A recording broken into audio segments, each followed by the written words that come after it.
കാഫിർ പ്രയോഗത്തിന്റെ ഉപജ്ഞാതാവ് ആര് എന്ന ചോദ്യത്തിന് ഒടുവിൽ ഉത്തരമായി. ലോക്സഭാ തെരഞ്ഞെടുപ്പ് ഇതുവരെ ഉണ്ടാകാത്ത നിലയിലുള്ള വിദ്വേഷ സ്വഭാവത്തിലേക്ക് നയിച്ച കാഫിർ പ്രയോഗവും സൈബർ ആക്രമണങ്ങളും ചുരുളഴിയുകയാണ്. എന്താണ് ഈ പ്രചരണങ്ങളുടെയെല്ലാം ആധാരമെന്ന ചോദ്യം ചെന്ന് നിൽക്കുന്നത് CPM-ലേക്കുമാണ്. എന്നിരുന്നാലും പരസ്പരമുള്ള പഴിചാരലുകൾ തുടർന്നുകൊണ്ടേയിരിക്കുന്നു. വർഗീയ വിഷയത്തിന്റെ തുടക്കവും ഒടുക്കവും എവിടെ എന്നായിരുന്നു തെരഞ്ഞെടുപ്പ് കാലത്തും ഒരുപക്ഷെ അതിനുശേഷവും ഉയർന്നു കേട്ടത്. ലോക്സഭാ തെരഞ്ഞെടുപ്പിൽ വടകരയിൽ വിവാദമായ കാഫിർ പോസ്റ്റുമായി ബന്ധപ്പെട്ട് ഹൈക്കോടതിയിൽ പോലീസ് സമർപ്പിച്ചത് നിർണായകമായ വിവരങ്ങളാണ്. ഇടത് സൈബർ ഗ്രൂപ്പുകളിലാണ് ഈ പോസ്റ്റ് ആദ്യം എത്തിയത് എന്ന് പോലീസ് വ്യക്തമാക്കുന്നുണ്ട്. ആദ്യം പ്രചരിച്ചത് ഇടത് സൈബർ ഗ്രൂപ്പുകളിലെന്ന് പോലീസ് ഹൈക്കോടതിയെ അറിയിച്ചതോടെ വിവാദം CPM-ന് എതിരെ തിരിയുകയായിരുന്നു. എന്നാൽ സംഭവത്തിൽ പുതിയ വെളിപ്പെടുത്തലുമായി പ്രതിപക്ഷ നേതാവ് VD സതീശൻ രംഗത്ത് വന്നിരിക്കുകയാണ്. ഭീകര പ്രവർത്തനത്തിന് സമാനമായ കാര്യമാണ് വടകരയിൽ ഉണ്ടായതെന്നും പിന്നിൽ ആരെന്ന് പോലീസിന് അറിയാമെന്നുമാണ് VD സതീശൻ പറയുന്നത്. ഭീകര പ്രവർത്തനങ്ങൾക്ക് സമാനമായ CPM-ന്റെ നടപടിയാണ് കാഫിർ സ്ക്രീൻഷോട്ടിന് പിന്നിലെന്നും VD സതീശൻ ആരോപിച്ചു. മുൻ MLA ആയ KK ലതിക ഉൾപ്പെടെയുള്ള ഉന്നത CPM നേതാക്കളുടെ പങ്ക് വ്യക്തമാണ് എന്നും പിന്നിൽ ആരാണെന്ന് പോലീസിന് അറിയാമെങ്കിലും പോലീസ് പറയില്ല എന്നും യഥാർത്ഥ പ്രതികളെ പുറത്ത് എത്തിക്കും വരെ നിയമ പോരാട്ടം തുടരുമെന്നും VD സതീശൻ പറഞ്ഞു. അതേസമയം കാഫിർ പോസ്റ്റ് ഇടത് സൈബർ ഇടങ്ങളിൽ നിന്നും പ്രചരിപ്പിക്കപ്പെട്ടതാണെന്ന് തെളിഞ്ഞതായി കേസിൽ പ്രതി ചേർക്കപ്പെട്ട യൂത്ത് ലീഗ് പ്രവർത്തകൻ കാസിമും പറയുന്നുണ്ട്. റെഡ് എൻകൗണ്ടർ എന്ന ഗ്രൂപ്പിൽ പോസ്റ്റ് ഷെയർ ചെയ്തിരുന്ന റിബേഷ് DYFI നേതാവാണ്. ചോദ്യം ചെയ്ത ഒരാളെ പോലും പോലീസ് പ്രതിയാക്കിയിട്ടുമില്ല. പോലീസ് കാണിക്കുന്ന ഈ നിഷ്ക്രിയത്വം ദൗർഭാഗ്യകരമാണ്. മാത്രമല്ല ഇനി കോടതിയിൽ മാത്രമാണ് ഒരു പ്രതീക്ഷയുള്ളത്. കാഫിർ പോസ്റ്റ് നിർമ്മിച്ചത് ആരാണ് എന്ന് കണ്ടെത്തുന്നതുവരെ നിയമപരമായി മുന്നോട്ട് പോകുമെന്നും കാസിം വ്യക്തമാക്കുന്നുണ്ട്. വിവാദത്തിൽ വടകരയിലെ പോലീസിനെ വിമർശിച്ച് കോഴിക്കോട് DCC പ്രസിഡന്റായ K പ്രവീൺകുമാറും രംഗത്ത് വന്നിരുന്നു. ഇരയുമായിട്ടുള്ള മുഹമ്മദ് കാസിമിന്റെ പരാതിയിൽ ഇതുവരെ പോലീസ് കേസ് എടുത്തിട്ടില്ല. പോലീസ് ഹൈക്കോടതിയിൽ സമർപ്പിച്ച അഫിഡവിറ്റിൽ ഇടതു പാർട്ടിയുടെ ഗ്രൂപ്പുകളാണ് പോസ്റ്റ് പ്രത്യക്ഷപ്പെട്ടതെന്നും പറയുന്നുണ്ട്. കേസ് അട്ടിമറിക്കാനാണ് പോലീസിന്റെ ഇപ്പോഴത്തെ നീക്കമെന്നും ഗ്രൂപ്പിന്റെ അഡ്മിന്മാരെ ഇതുവരെ കസ്റ്റഡിയിൽ എടുത്തില്ല എന്നും വടകരയിലെ പോലീസ് ആരെയോ പേടിക്കുന്നുണ്ടെന്നും അദ്ദേഹം പറഞ്ഞു. മാത്രമല്ല CPM-ന്റെ പോഷക സംഘടനയെ പോലെയാണ് വടകരയിലെ പോലീസ് ഈ വിഷയത്തിൽ ഇടപെട്ടതെന്നും അദ്ദേഹം ആരോപിക്കുന്നുണ്ട്. ഇതിനു പിന്നിൽ CPM-ന്റെ ഉന്നത നേതാക്കളാണെന്നും DCC പ്രസിഡന്റ് മുൻപേ ആരോപിച്ചിരുന്നു. എന്നാൽ കോടതി ചെവിക്ക് പിടിച്ചതുകൊണ്ടാണ് ഇത്രയെങ്കിലും പുറത്തു വന്നത്. വിവാദത്തിന് പിന്നിൽ അടിമുടി CPM-കാരാണ്. പക്ഷേ എന്തുകൊണ്ടോ അവരെ ഒന്നും പ്രതികളാക്കുന്നില്ല എന്നും അവർക്കെതിരെ നിയമ നടപടി തുടരുമെന്നുമാണ് ഷാഫി പറമ്പിൽ പറയുന്നത്. വർഗീയത ഉപയോഗിച്ച് ജയിക്കുന്നതിലും നല്ലത് തോൽക്കുന്നതാണെന്നും ഇന്നലെയും ഇന്നും നാളെയും ഇത്തരം കാര്യങ്ങൾ ചെയ്യില്ല എന്നും CPM പ്രവർത്തകർ തന്നെ ഇതിനെ എതിർക്കണമെന്നും പോരാളിമാരുടെ മുഖം തെളിഞ്ഞു വരുന്നത് നല്ലതാണെന്നും ആരുടെയും ഒറ്റ ബുദ്ധിയിൽ തോന്നിയതായി തനിക്ക് തോന്നുന്നില്ല എന്നും ഷാഫി പറമ്പിൽ പറയുന്നുണ്ട്. അല്ല, ഞങ്ങളെ സംബന്ധിച്ചിടത്തോളം വളരെ കൃത്യമായ ഉറപ്പുള്ളൊരു കാര്യമായിരുന്നു ഈ കാര്യത്തിൽ ഞങ്ങൾക്ക് ആർക്കും പങ്കില്ല എന്നുള്ളത്.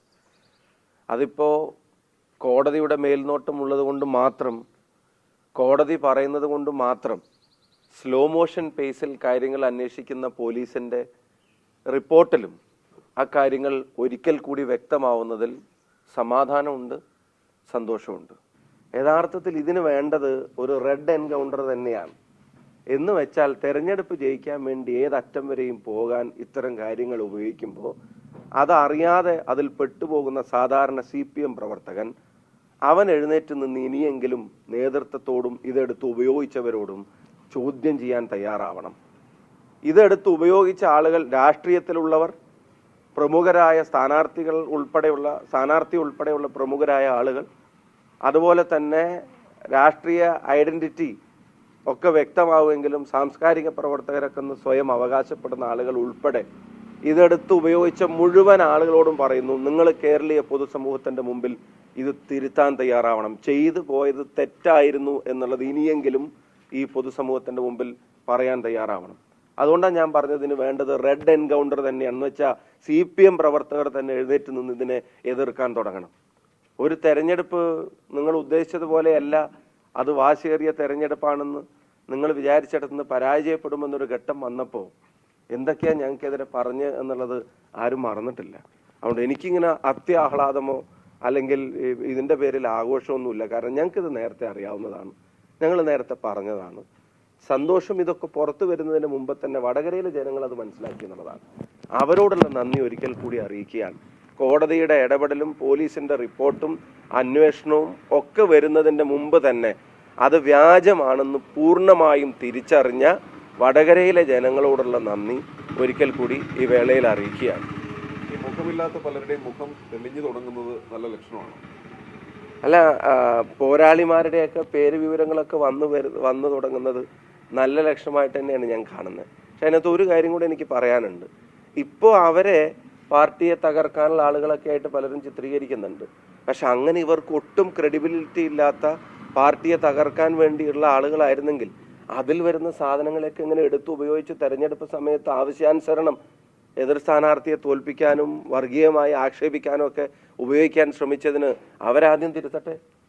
എന്നിട്ടാണല്ലോ, മുഖം ഇല്ലാത്ത ആളുകളായതുകൊണ്ടായിരുന്നല്ലോ ഇത്രയും ദിവസം തള്ളി പറഞ്ഞിരുന്നു. ഇപ്പം മുഖമുള്ള ആളുകളെ സംബന്ധിച്ച് അന്വേഷിക്കുമ്പോൾ ചില കാര്യങ്ങളൊക്കെ പുറത്തു വരുന്നുണ്ട്. സജീവ അടിമുടി CPM പ്രവർത്തകരാണെന്നുള്ള എല്ലാ വിവരങ്ങളും വരുന്നുണ്ട്. അടിമുടി CPM പ്രവർത്തകർ. ഇപ്പൊ അടുത്ത കാലത്ത് നടന്ന സംഭവവികാസങ്ങൾ ഉൾപ്പെടെ CPM-ന് വേണ്ടി നിരന്തരം പ്രതികരിക്കുന്ന ആളുകൾ, ഇപ്പൊ ചിലരൊക്കെ പ്രൊഫൈലൊക്കെ ലോക്ക് ചെയ്ത് വെച്ചിട്ടുണ്ട് എന്നുള്ള വിവരമൊക്കെ കിട്ടിയിട്ടുണ്ട്. പക്ഷെ അത് ലോക്ക് ചെയ്യുന്നതിന്റെ മുമ്പുള്ള വിവരങ്ങൾ ചില ആളുകൾ തേടി പോയപ്പോ അതിന്റെ പിന്നിൽ കാണുന്നതൊക്കെ ഫുൾ ടൈമർ എന്ന് പറയാവുന്ന തരത്തിലുള്ള CPM പ്രചരണങ്ങളാണ്. ഇപ്പൊ റിവേഷ് എന്ന് പറയുന്ന ഒരാളെ സംബന്ധിച്ച് അത് ആരാ ഉണ്ടാക്കിയെന്ന് പറയാൻ പ്രയാസമാണെന്നാണ് പിന്നെ പറയുന്നത്. പോലീസ് എന്തൊരു സോഫ്റ്റ് ആണെന്ന് നിങ്ങൾ ആലോചിച്ച് നോക്കണം. ഇത് വേറെ ഏതെങ്കിലും പാർട്ടിയിലെ ആളുകളായിരുന്നെങ്കിൽ ഇങ്ങനെയാണോ പോലീസ് ഇതിനെ കൈകാര്യം ചെയ്യുക? അപ്പൊ കോടതിയുടെ ആവശ്യം വരില്ലായിരുന്നു, അപ്പൊ കോടതിയുടെ ഫോളോ അപ്പ് ആവശ്യം വരില്ലായിരുന്നു. മണിക്കൂറുകൾക്കകം തന്നെ നടപടിയെടുക്കാനും കേസെടുക്കാനും ഒക്കെ അത്യുത്സാഹത്തോടെ ഇറങ്ങുമായിരുന്ന പോലീസ് ഇക്കാര്യത്തിൽ സ്ലോ മോഷനിലാണ്. അതിന്റെ കാരണം എന്താ? ഇത് ചെന്ന് നിൽക്കുന്നത് ആരിലേക്കാണെന്ന് പോലീസിന് കൃത്യമായിട്ട് അറിയാവുന്നതുകൊണ്ടാണ്. ഇനി ഞാൻ വേറെ കാര്യം ചോദിച്ചോട്ടെ, ഇവരൊക്കെ സാക്ഷികളായിട്ട് ചോദ്യം ചെയ്തു, എന്താ ഇവർക്കെതിരെ ഒന്നും കേസെടുക്കാത്തത്? ഇത് വ്യാജമായ സ്ക്രീൻഷോട്ട് പ്രചരിപ്പിച്ചതിന് കേസെടുക്കപ്പെടേണ്ട ആളുകളല്ലേ ഇവര്? എന്തുകൊണ്ട് പോലീസ് കേസെടുക്കാൻ മടിക്കുന്നു? അതിനെതിരെ നിയമപരമായിട്ട് മുന്നോട്ട് പോകും. ഇനി ഇത് വ്യാജമാണെന്ന് ഇപ്പൊ എല്ലായിടത്തും തെളിഞ്ഞു. ആ തെളിഞ്ഞിട്ട് ഇത് ഉത്തരവാദിത്തപ്പെട്ട ആളുകൾ ഇത് പോസ്റ്റ് ചെയ്തിട്ടുണ്ട്, പ്രചരിപ്പിച്ചിട്ടുണ്ട്, പത്രസമ്മേളനം നടത്തി പറഞ്ഞിട്ടുണ്ട്. അവർക്കെതിരെ കേസെടുക്കാത്ത എന്താ? ഇത് തെരഞ്ഞെടുപ്പ് സമയത്ത് ഉപയോഗിച്ചിട്ടുണ്ടല്ലോ, അവർക്കെതിരെ കേസെടുക്കാത്ത എന്താ? സ്ക്രീൻഷോട്ട് തെറ്റാണെന്ന് തിരിച്ചറിഞ്ഞ വടകരക്കാർക്ക് നന്ദി പറയുന്നുവെന്നും ഷാഫി പറമ്പിൽ കൂട്ടിച്ചേർക്കുന്നുണ്ട്. ലോക്സഭാ തെരഞ്ഞെടുപ്പ് പ്രചാരണത്തിനിടെ LDF സ്ഥാനാർത്ഥിയായി KK ശൈലജയ്ക്കെതിരെ UDF കേന്ദ്രങ്ങൾ നിരന്തരം വർഗീയ പ്രചാരണം നടത്തിയിരുന്നതിന്റെ തെളിവെന്ന പേരിലാണ് കാഫിർ സ്ക്രീൻഷോട്ട് പുറത്തുവന്നത്. മതവിദ്വേഷം വളർത്തുന്ന കാഫിർ സ്ക്രീൻഷോട്ട് പോസ്റ്റ് ആദ്യം എത്തിയത് റെഡ് എൻകൗണ്ടർ എന്ന വാട്സപ്പ് ഗ്രൂപ്പിലാണെന്നും ഇത് അമ്പലമുക്ക് സഖാക്കൾ എന്ന ഫേസ്ബുക്ക് പേജിൽ പോസ്റ്റ് ചെയ്തുവെന്നുമാണ് പോലീസ് ഹൈക്കോടതിയെ അറിയിച്ചിരുന്നത്. പോരാളി ഷാജി എന്ന ഫേസ്ബുക്ക് പേജിന് പിന്നിൽ വഹാബ് എന്ന ആളാണെന്ന് പോലീസ് കണ്ടെത്തിയിരുന്നു. ഇതിനു പുറമെയാണ് ഇടതുമുന്നണിക്ക് തിരിച്ചടിയായി MLA-ക്കെതിരെ ആരോപണമുയരുന്നത്.